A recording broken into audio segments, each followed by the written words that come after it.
You don't need to hear about me. That's not really what you're here for. But I've been in the industry for a hot minute.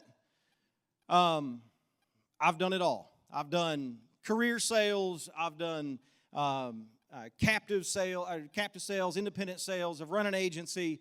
I've had the privilege of being with Agent Pipeline for the last 15 years.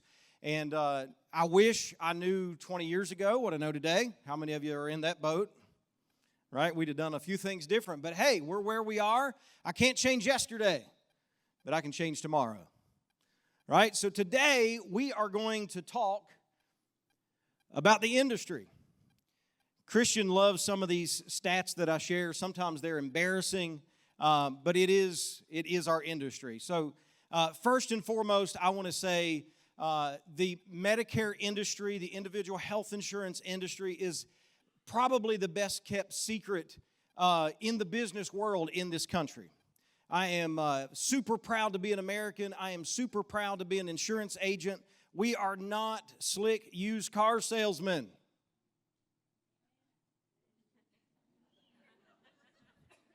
Right? We are here to make a difference, right? And so many times that's kind of the reputation that we've earned.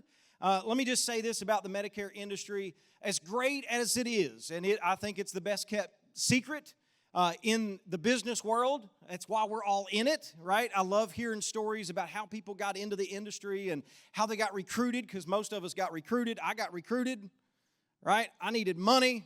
Somebody flashed money. I'm like, all right. I like the way that sounds. But let me say this about the individual health and Medicare industry. It is up to each and every one of us to protect and defend our industry. That means to protect, go ahead. The reputation of our industry, the reputation of insurance agents as a whole is based on us as a collective body of agents and brokers. We need to defend one another. I expected that result. That's okay. We need to defend each other, not tear each other down. We need to defend our industry, not tear our industry down. And we need to make sure that our mindset and our perception of our industry and the opportunities ahead of us are presented properly to the public.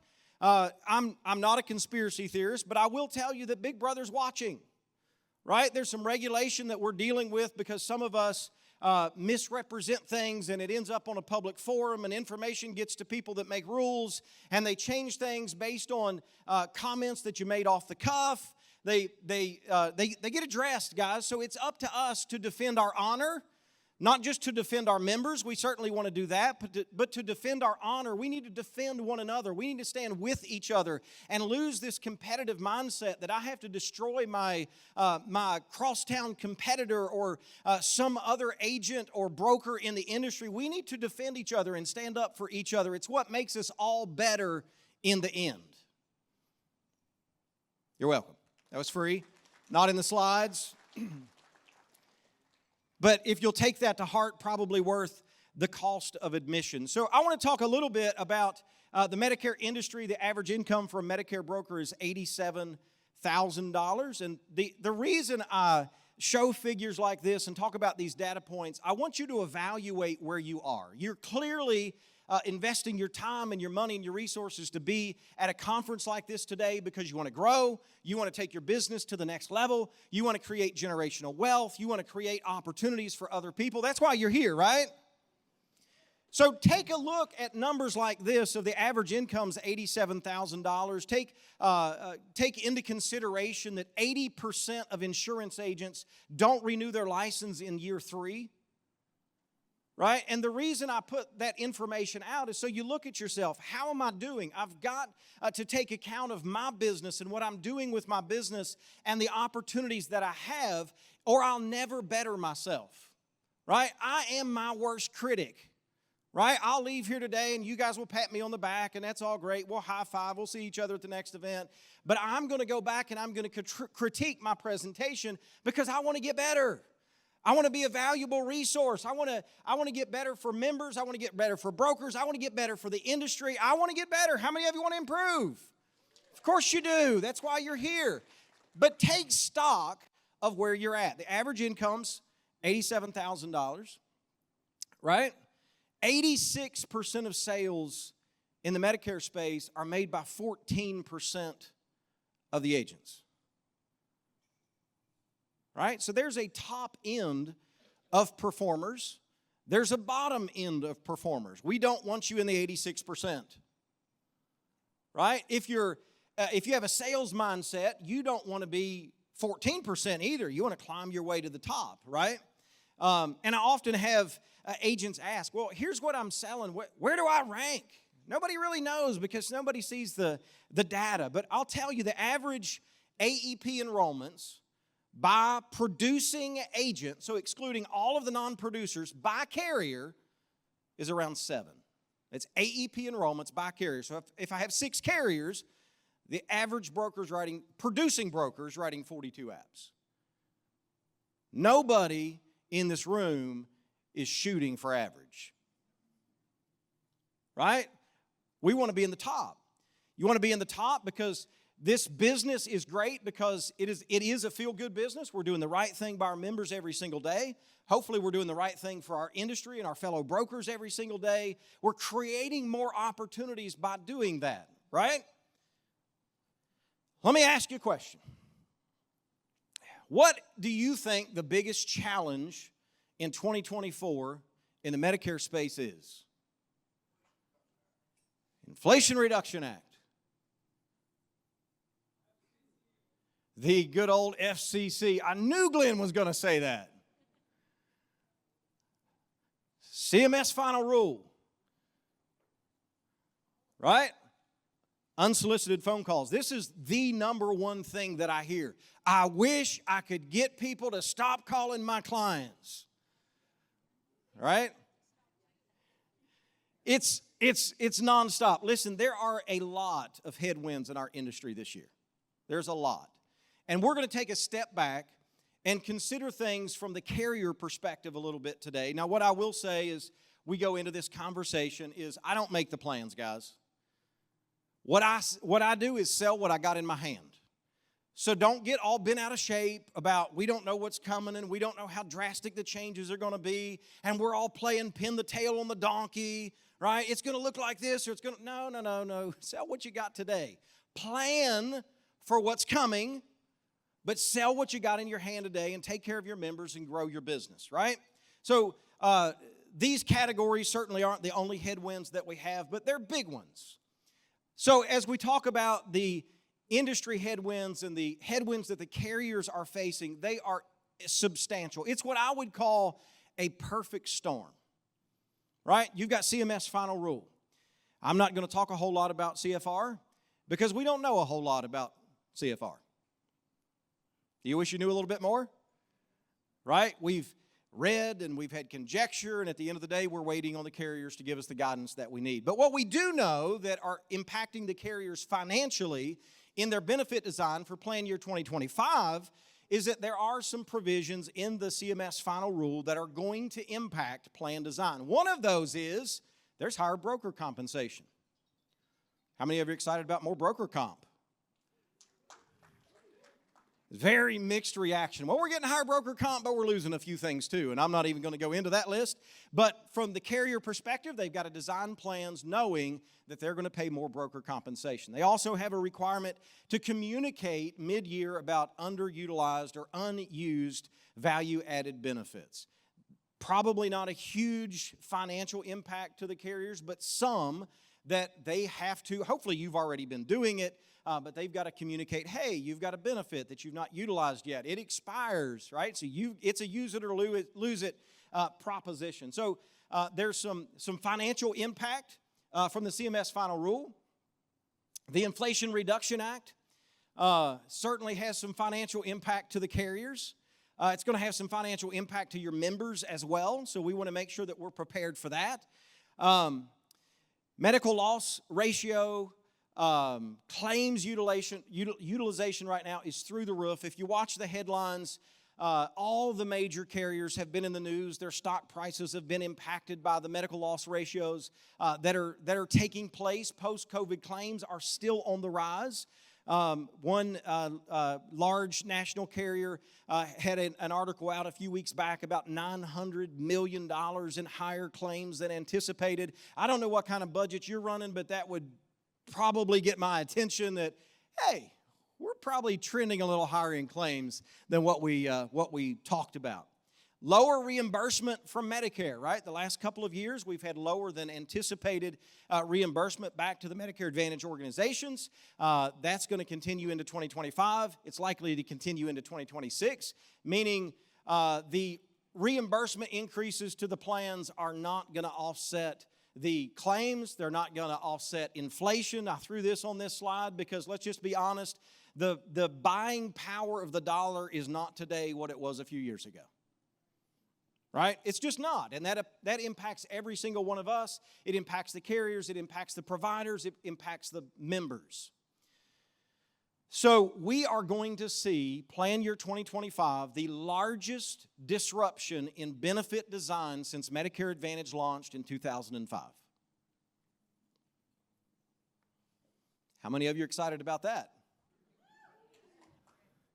Listen, it's all perspective. It's what we're going to see. So there's 48.1 million clients that are on a Medicare Advantage and or standalone PDP plan today. 48.1 million. I am of the opinion, you can take it any way you want. You can prepare however you choose to for this upcoming enrollment season.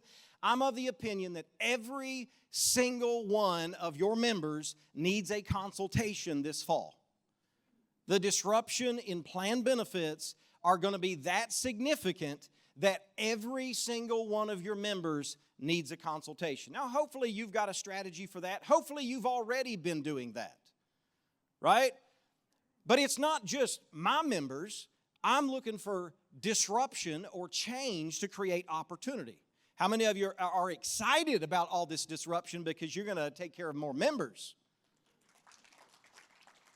Guys, that was lame. That was really sad. Hey, you're not clapping for me. You're clapping for opportunity, right? We're going to dive into it a little bit closer. So, again, think about carrier headwinds. The Inflation Reduction Act, I'm not going to take a deep dive into this. We saw a little bit of impact last year in prescription drug plans. The full impact of the Inflation Reduction Act takes place for plan year 2025. That is a reduction in 60% of Medicare reimbursement. That's the $2,000 max out of pocket. That is the mandatory $35 cap on insulin. Listen, I don't want to get political, but we're in a presidential election cycle. There's a lot of talking points that come out of the Inflation Reduction Act that sound really good. Imagine if I were running for president and I could say, I'm going to cap your max out of pocket at $2,000. I'm going to cap your insulin cost at $35. I'm going to negotiate prescription drug prices in Medicare finally. Doesn't that sound good? Sounds great. I am in this, my wife's not in the room, but I'm in this weird position for like the last 2.5, 3 years. I'm trying to get my wife to buy a new vehicle. She likes her paid-for 2011 Toyota Sienna minivan with 250,000 miles on it. I'm embarrassed.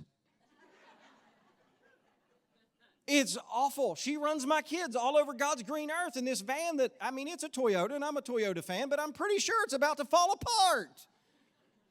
So I'm trying to get her to shop, but she won't. She's like, I love my van. I don't want to turn loose in my van. Well, we're from West Virginia. She hit a deer this past year. And I'm like, yes, thank you, Jesus.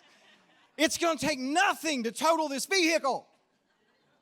I've got hoof prints I've got hoof prints down the side of my van. She gets home, she's like, I hit a deer. I think about it for a second. Everybody's okay? Great. File a claim. That's been like 8 months ago. She hasn't filed a claim. You know why? Because I'm pretty sure $10 would total that vehicle.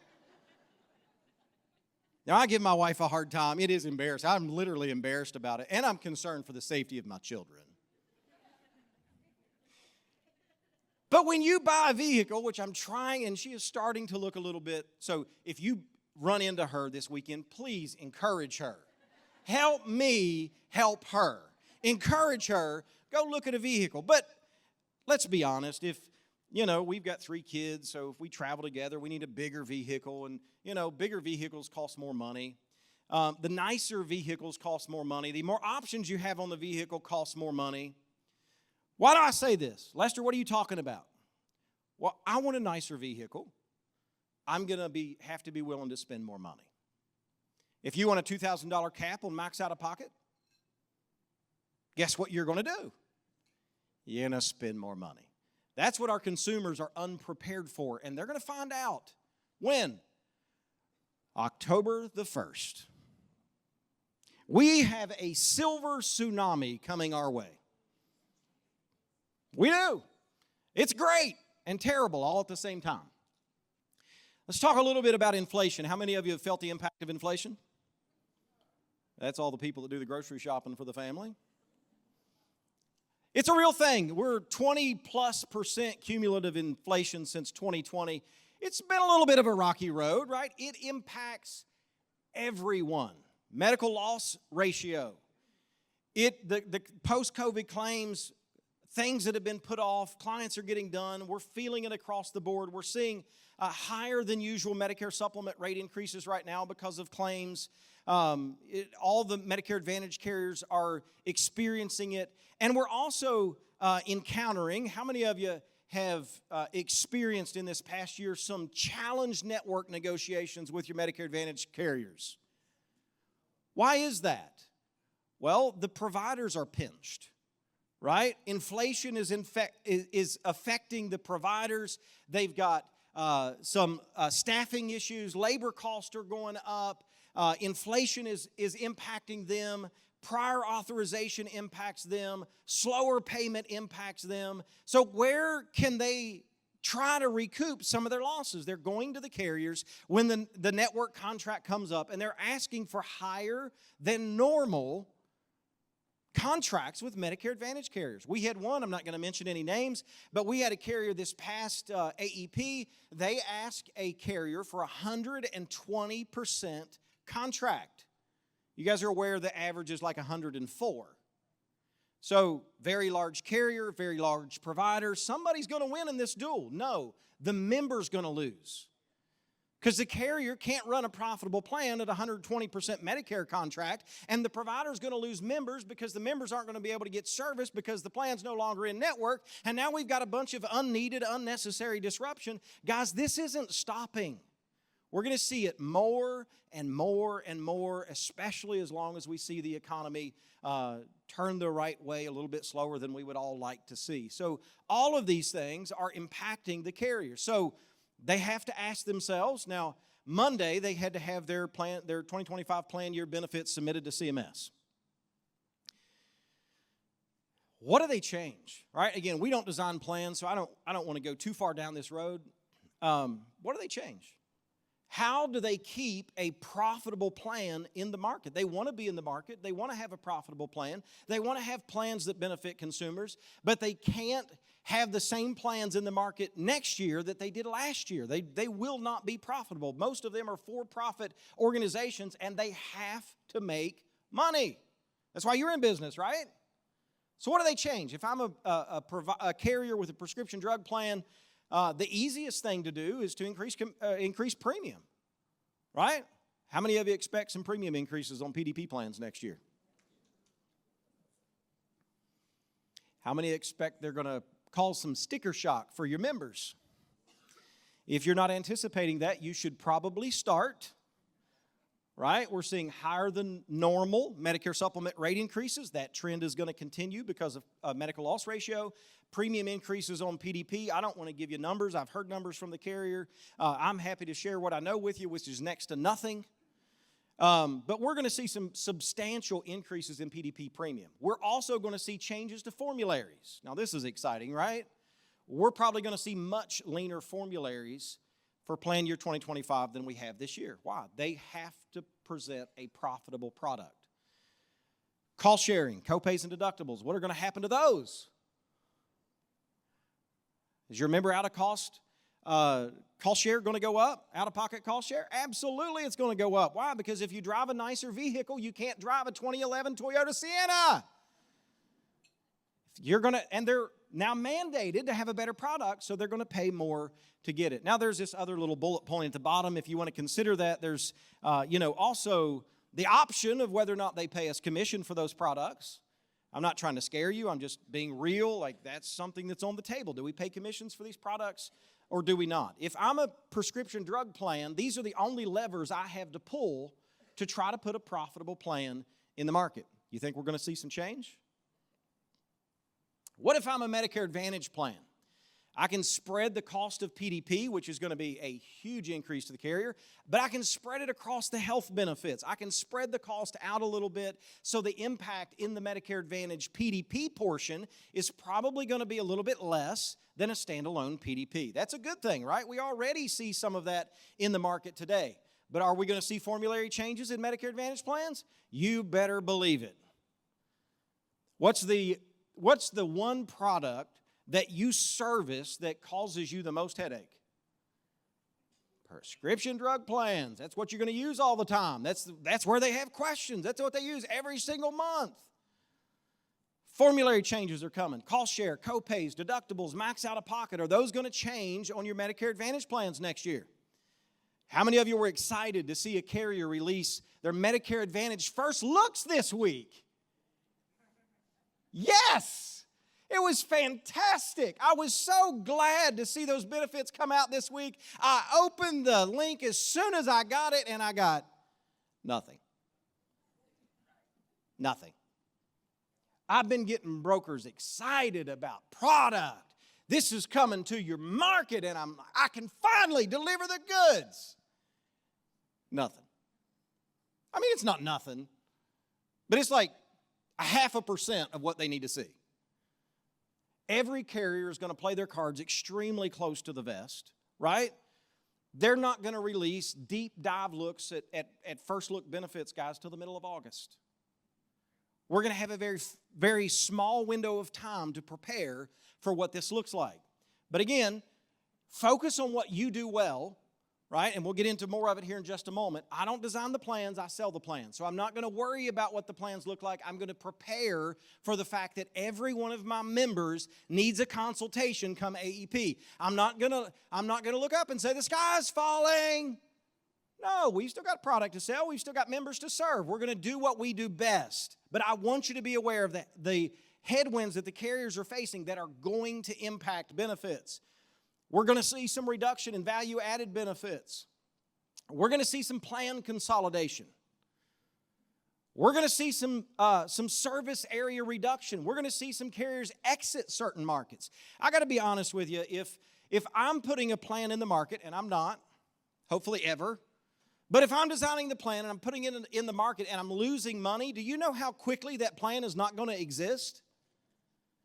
Carriers for years have left either low profit margin plans in the market because they were trying not to disrupt consumers, and there were a lot of folks in those plans, and agents really liked them, so they just left them. They were making a little bit, but it really wasn't, it wasn't something they got excited about. Guess what happens to those plans next year?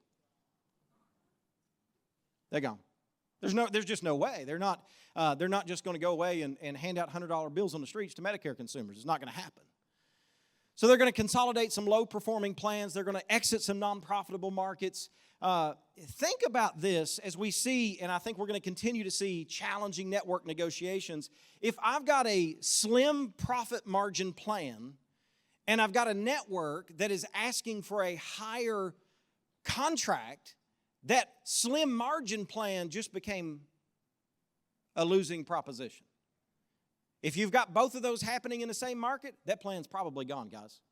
Now, I did get some information from a carrier this past week that really gave me some confidence that while they are going to be experiencing some plan consolidation, some service area reduction, they're introducing some new plans, which just means they're going to put higher star-rated plans into markets where they're pulling other plans out. So there's going to be plan options, but they are not going to look the same.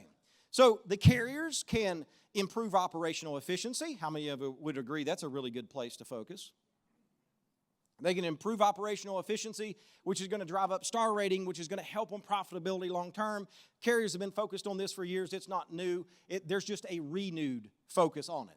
So if I'm a Medicare Advantage plan, I've got a lot more levers to pull, but we're still going to see a ton of disruption. Back to opportunity. 48 million Medicare Advantage and standalone PDP members that are going to need a consultation.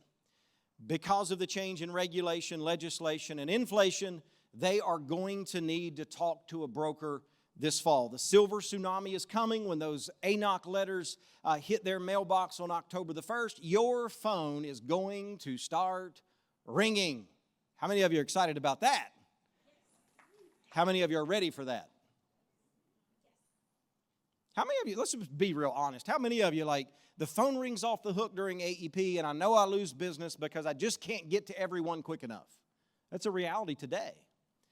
Well, the reality today is there's really not enough brokers. I hear all the time, well, the market's saturated. The market's not saturated. I started to say something that wasn't nice. I'll just choke it back. The market's not saturated. We don't have enough brokers. There's about 125,000, 130,000 agents that take AHIP every year. Let's say that number's really 200,000 if they're doing some carrier-specific training and not doing AHIP, and I think that's a high estimate. But let's say there's 200,000 Medicare brokers. If you take 48 million and divide it by 200,000, that's 240 members per broker. How many of you ran north of 240 appointments in AEP last year? 240 per agent. Well, I really expected more hands than that. You can run more than 240 appointments even if they're all face-to-face. You work your tail off, but that's what we do, right? That aligns 240 members per broker. That aligns with that 87 in the range of that $87,000 average income. But again, nobody in here is shooting for average, right? We go above and beyond. AEP 2025 will be the highest volume of shoppers in the history of Medicare Advantage. It is the largest opportunity in the Medicare space in the last 20 years. It's good news, right? It is if you're ready. It is if you're ready. So, I think I've got this on a later slide, so I'll think about the Medicare market opportunity. In 2005, Medicare Advantage launched, 2006 effective dates, 42 million Medicare eligibles, right? It's a lot of folks. The MA penetration was 0, right? How many of you know that every Medicare eligible does not need a Medicare Advantage or a PDP plan? In 2024, there's 65, almost 66 million Medicare eligibles. The market's growing, right? It's why we're all in it. We heard about the baby boomer population and the egg through the belly of the snake, and we see this opportunity and we jump in. But now Medicare Advantage penetration is 51%. PDP penetration is 22%, so 73% of the 65, almost 66 million people are in a plan that needs a broker's support. That's where I come up with the 48.1 million members that need a consultation this fall. It's a lot of opportunity, right? Shoppers and switchers. The average shopper rate in a normal AEP is between 12 and 15%. That is, clients that get an ANOC letter and they're confused and they have questions, so they call their broker, they schedule an appointment, they meet with their broker, they make sure they're in the right plan, they may switch, they may not, but 12 to 15% shop. You can read, right? The anticipated projected shopping rate for plan year 2025 is 70%. 5 times a normal year. Now, I talk to brokers all day, every day. Lester, my phone rings off the hook and I lose opportunity. This is, I mean, it's probably the best news you could ever receive. I know there's some disruption and some changes. You're trying to figure it all out. But as a Medicare broker, this is the best news you can possibly receive. There is more opportunity this year than you have ever seen in the Medicare space. But are you ready to take it on? That's 33 million shoppers. You know why the other 30% aren't included in the shopper rate this year? They don't open their ANOC letters. right? That number's not 33%. 48 million consumers need a consultation with the broker, need your services this year. As we look at the Medicare eligible chart, guys, I hear it all the time, when the baby boomer bubble burst, we're really going to be looking for something. Are you crazy? Right? We're not going to have anything to do. Nothing to do. We provide, hopefully this is how you market yourself and how you position your value in the space. We provide lifetime service for anything a Medicare eligible needs in regards to their health insurance, correct? We are headed, I'm probably not going to be here in 2090, right? But we're talking about building generational agencies. We're headed to 106 million Medicare eligibles. There's a ton of opportunity. We've got runway. We've got opportunity ahead of us. The point I make by showing you this slide is whatever you invest in right now to scale is not going to be wasted. It's not going to be a scale and build staff and build teams and we're going to have to lay them off in a year or two. No, guys, the current disruption is not going to be over after plan year 2025.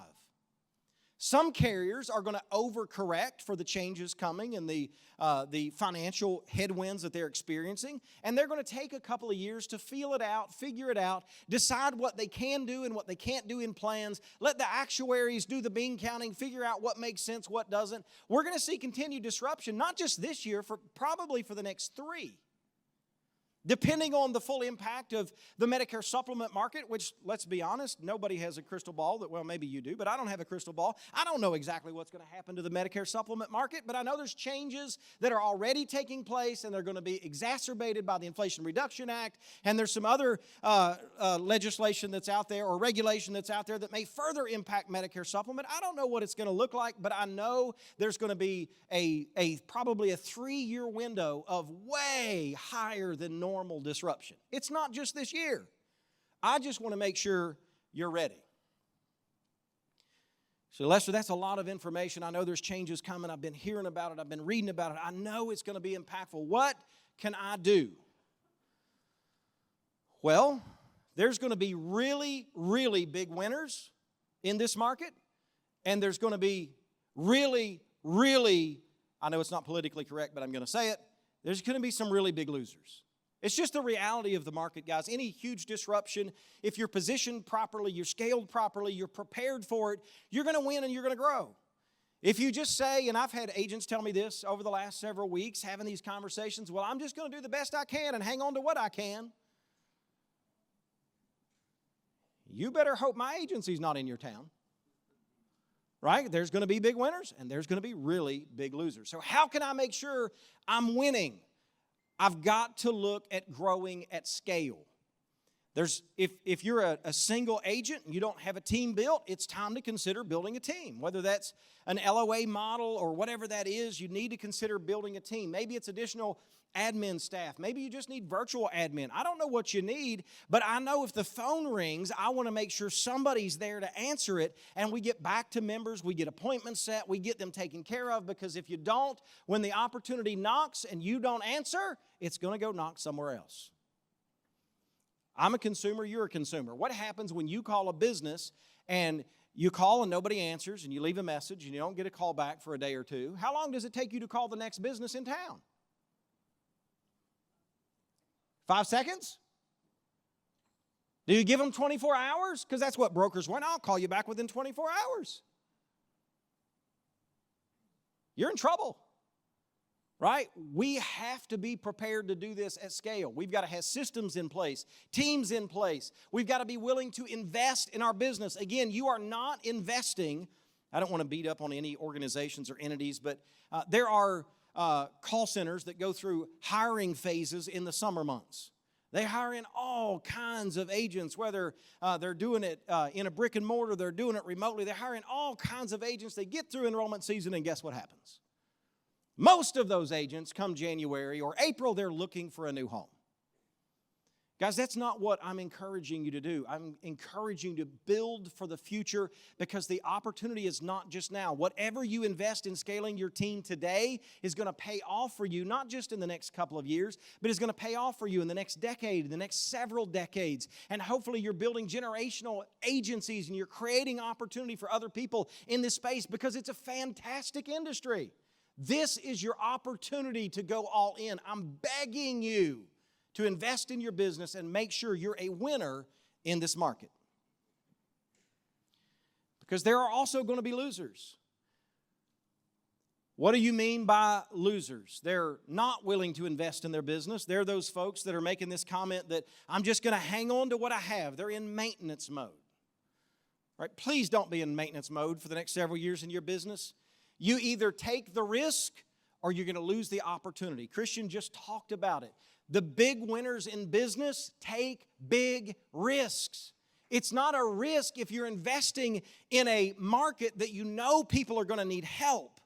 That's not a risk. It's investing in your business. It's building and creating opportunity for others. If you've got a poverty mentality that sky is following, fear mongers in the industry that we hear all the time, that there's new change or there's new regulation or, CMS is trying to get rid of brokers. They're not trying to get rid of brokers. They desperately need us to help members.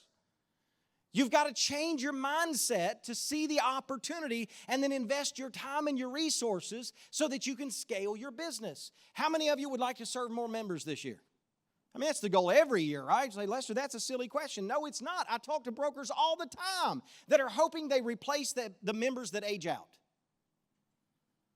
That's not a business plan, right? Those are the folks that you see the single shingle on here. They're by themselves. They don't have teams. They don't have systems. They don't leverage technology. They are going to lose significant chunks of their membership this year.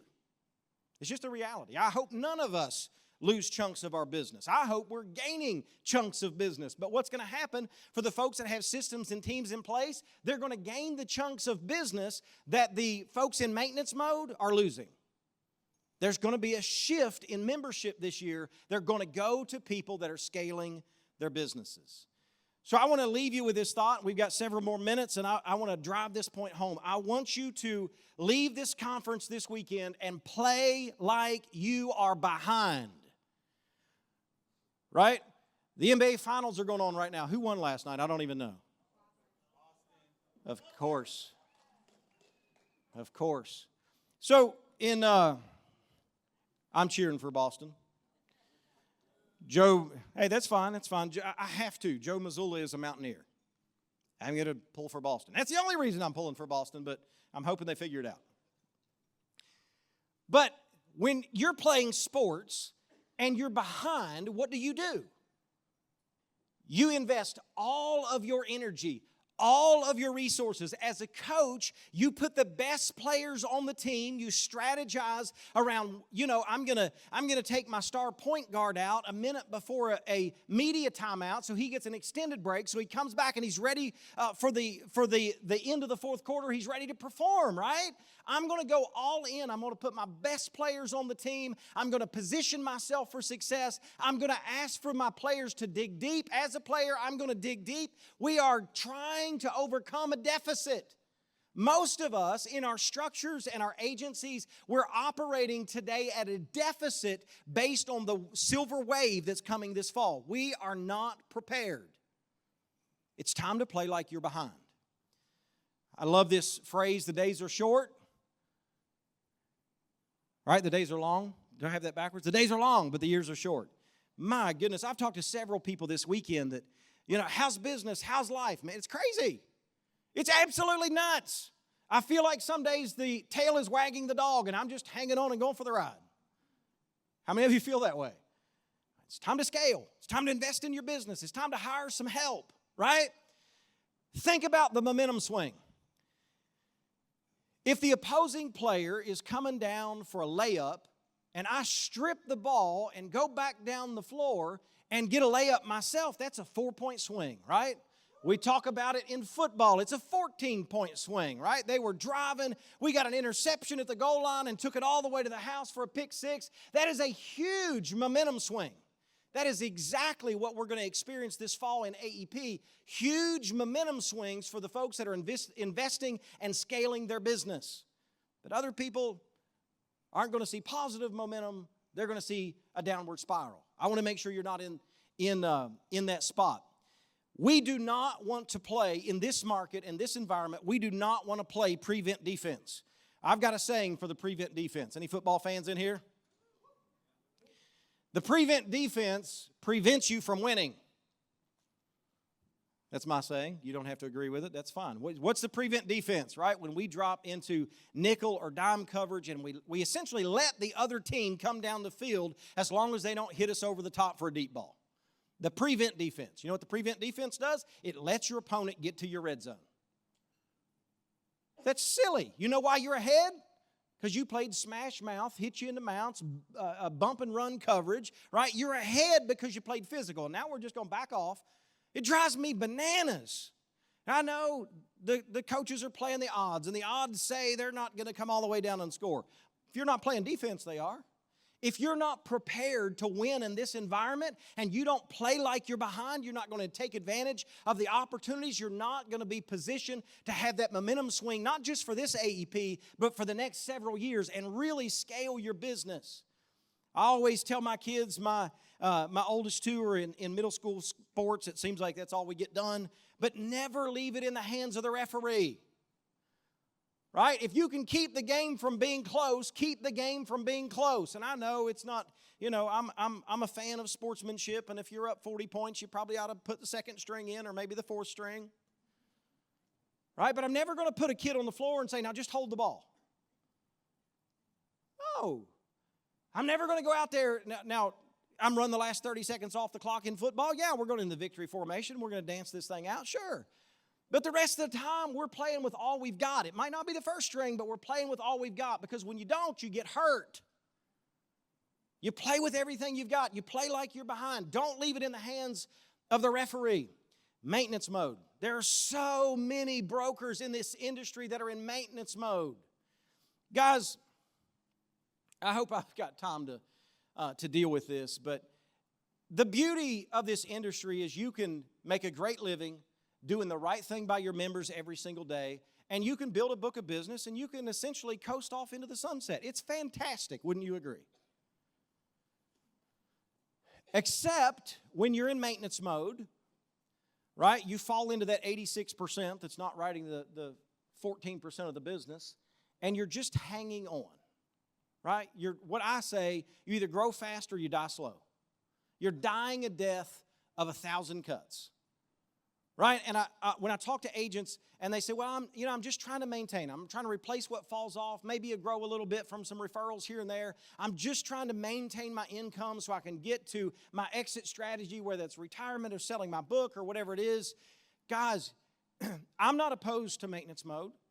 Some people, they're making a good living. They're happy. Their clients are happy. They're getting serviced. That's what they want out of life. There's nothing wrong with that. If that's what you want, good for you. You cannot operate in the prevent defense or maintenance mode this year. Because if you do, you're not going to die a death of 1,000 cuts. You're going to lose an arm. You're going to lose chunks of your membership if you're not in the mode for growth. So position yourself for success and scale.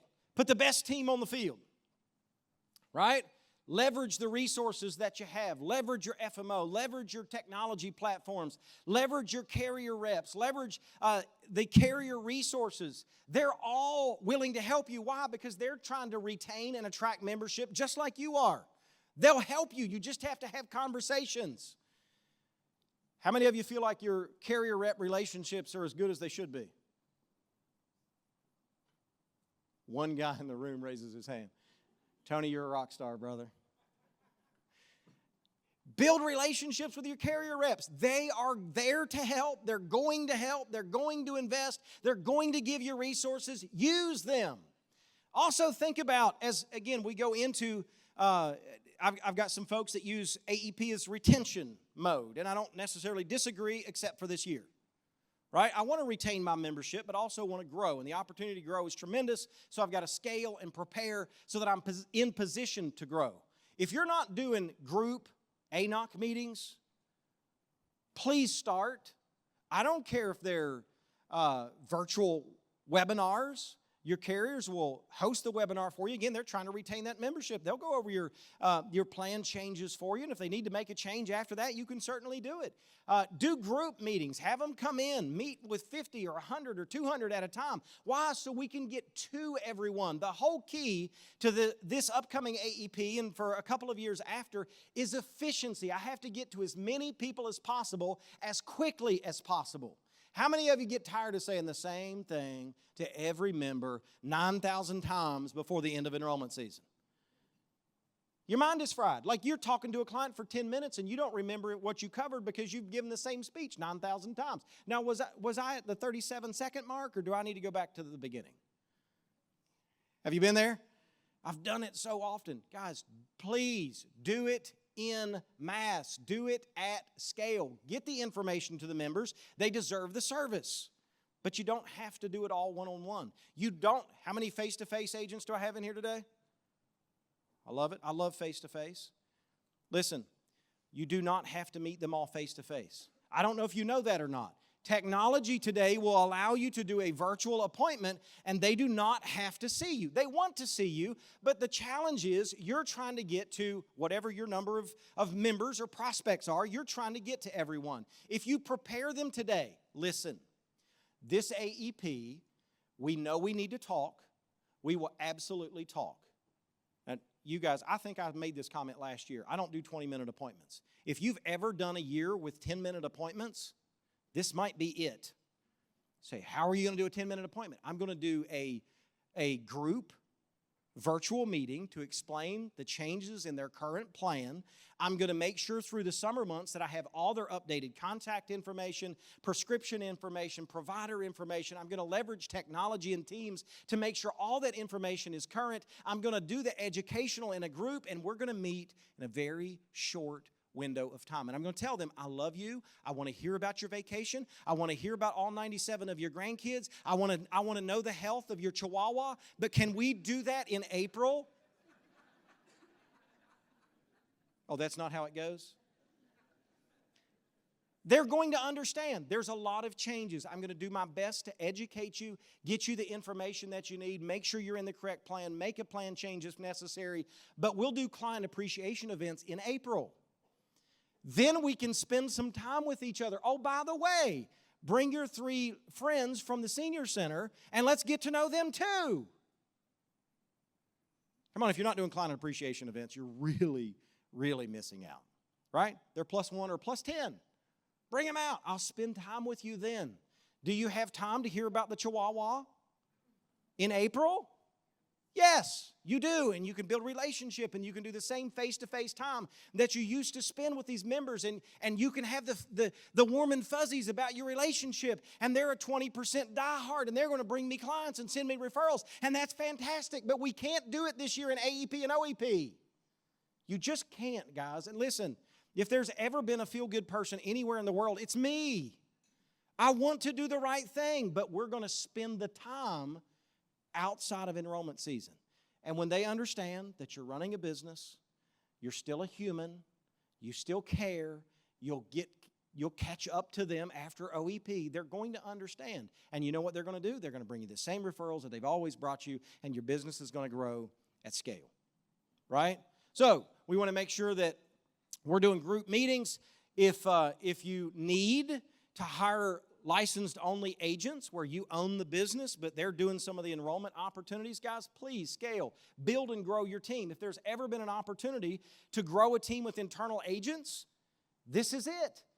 If you've got a book of 300 members, you can get to them in AEP all by yourself.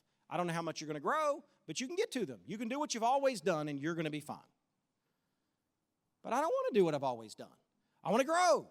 I want to serve more members. I want to create opportunity for new agents. So if I've got 600 members or 900 members or I've got 2,000 members, I cannot get to all of them by myself. But it's also a fact that I personally do not have to.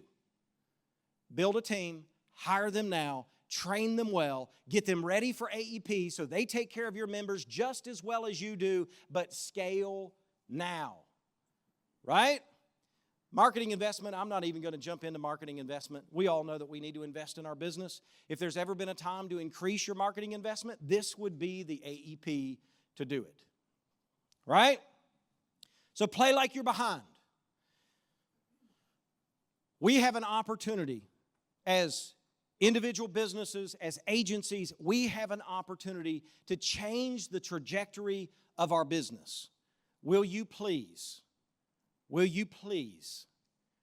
do it? I've thought about it.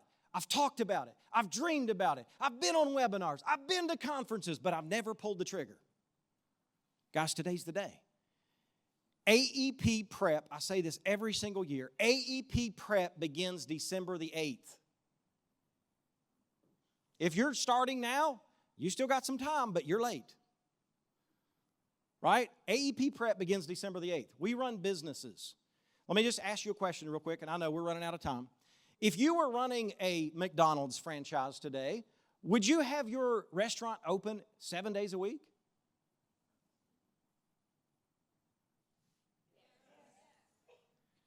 Felt like I was talking to my kids there for a moment. Yes, you would have your restaurant open 7 days a week. Does the owner have to be in the restaurant 7 days a week? No, but you build the teams, you train the teams, you prepare the teams, you give the teams opportunity. That is what scaling looks like. The business is always open, the opportunity is always there, but we've got to invest ourselves. I love the law of duplication. I want my team members, whether it's admin, customer service reps, retention specialists, whatever it is, LOA agents, I want them to provide the same service that I do, but they're going to get their passion and their direction from you. So let's light ourselves on fire. Let's get excited about what we do. Let's get excited about creating opportunities for more folks in this industry, and let's go serve our members like never before. Appreciate you guys. Thanks for your time this morning.